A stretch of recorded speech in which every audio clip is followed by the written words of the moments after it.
अस्सलामुअलैकुम, आप देख रहे हैं नवीद वतन न्यूज HD और मैं हूं किरण नाज। शामिल करते हैं आज की अहम खबर। जिला Kot Addu district bureau chief Malik अंसका की रिपोर्ट के मुताबिक लालपीर कस्बा गुजरात तावीज़ बगैर नजराने के असर नहीं करता। बस्ती का ट्रांसफार्मर 18 घंटे बिना चल सका। मैप्को सब डिवीजन कस्बा गुजरात के SDO मोहम्मद अरबी और लाइन सुपरिटेंडेंट मोहम्मद सदीक भट्टी ज़ातियात पर आ गए।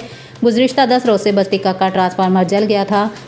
SDO और लाइन सुपरिटेंडेंट ने ट्रांसफार्मर की तब्दीली के लिए 60,000 रुपये की डिमांड की थी। फिर अचानक अहलिया ने बस्ती का ने एहतजाज किया, जिस पर मैप्को सब डिवीजन कस्बा गुजरात ने ट्रांसफार्मर तब्दील तो कर दिया, मगर ट्रांसफार्मर ख़राब लगाया गया, जिससे 18 घंटों में ट्रांसफार्मर फिर जल गया।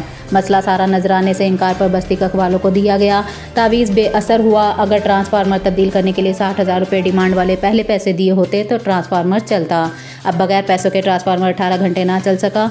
मैप्को सब डिवीजन कस्बा गुजरात के SDO मोहम्मद अरबी ने अपने बयान में जो कुछ कहा था वैसे ही कर दिखाया। बेटरनोजा चौक अब्बास वाला बस्ती का गरीब आवाम के साथ एक जुल्म। इस गर्मी और मच्छर में बिजली का ना होना भी किसी जुल्म से कम नहीं। तफसील के मुताबिक अरसा 10 से 12 साल पहले जो ट्रांसफार्मर चल रहा था, 2024 में ट्रांसफार्मर गर्मियों में ख़राब हुआ था। मैप्को सब डिवीजन वापटा ऑफिस कस्बा गुजरात में कंप्लेंट की। उसके बदले में लाइनमैन मोहम्मद सदीक भट्टी ने ट्रांसफार्मर उतार कर उसके बदले में कुछ दिनों के लिए एक पुराना ट्रांसफार्मर लगा दिया जो कि ख़राब था। बस्ती के लोगों के असरार पर जवाब दिया कि आपकी बस्ती वाला ट्रांसफार्मर मुरम्मत होकर मुल्तान से जब वापस आएगा फिर दोबारा वही लगा देंगे। पुराना ट्रांसफार्मर चलता रहा। तकरीबन 3 माह पुराना ट्रांसफार्मर भी जो उन्होंने तब्दील कर दिया था वो ख़राब हो गया। बस्ती कक वालों ने वापटा दफ्तर में कंप्लेन की। वापटा वालों ने चेक किया। चेक करने के भी पैसे लिए गए। अगर उनको कॉल करें तो उनका जवाब ये होता है कि भाई पेट्रोल के पैसे भेजें फिर हम आएंगे। ट्रांसफार्मर चेक करने के बाद लाइनमैन मोहम्मद सदीक भट्टी ने कहा कि गवर्नमेंट के पास ग्रांट नहीं है तो ये ट्रांसफार्मर बस्ती वाले खुद अपने खर्चे पर बनवाएं। मुझे पैसे दें, मैं जिम्मेदारी लेता हूँ, आपका ट्रांसफार्मर बनवा कर दूंगा। लाइनमैन मोहम्मद सदीक भट्टी ने मरम्मती के मुआवजे में 60,000 रुपये लिए। 60,000 लेने के बाद वो ट्रांसफार्मर 3 माह तक भी ना चल सका। फिर कुछ मुअज़्ज़िज़ीन इलाका वापटा के दफ्तर में गए। वहाँ पर मौजूद SDO मोहम्मद अरबी एक मगरूर और जालिम किस्म का आदमी है। उसने पहले कहा मुझे थोड़ा बहुत खर्चा दें, मैं आपको ट्रांसफार्मर हफ्ते वाले दिन लगवा कर दूंगा।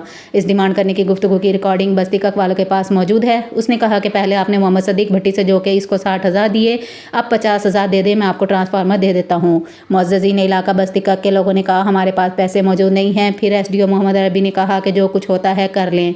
बस्ती वालों ने मिन्नत की कि मेहरबानी करें। SDO के रिश्तेदारों दोस्त अहबाब सबको कहा कि SDO को कि हमारा मसला हल करे। SDO के दफ्तर में पहले से ट्रांसफार्मर मौजूद थे, फिर भी उन्होंने बात नहीं सुनी। बस्ती कक वालों ने 118 पर कंप्लेन की। फिर ट्रांसफार्मर को तब्दील करवाया। फिर SDO ने बदला लिया कि ट्रांसफार्मर एक दिन भी ना चल सका। बेहिस्से और जुल्म की इंतहा कर दी। SDO की अना की वजह से गरीब और मजलूम लोगों पर जुल्म हो रहा है। बस्ती का को अहलिया ने कस्बा गुजरात की वज़ीर आज़म पाकिस्तान मियां मोहम्मद शहबाज शरीफ, वज़ीर आला पंजाब मरियम नवाज शरीफ, वज़ीर बिजली और तवानाई सरदार Awais Khan लगारी, chairman वापटा commissioner DG Khan, DC Muzaffargarh, DC Kot Addu से गुजारिश है कि इस मसले को हल किया जाए ताकि गरीब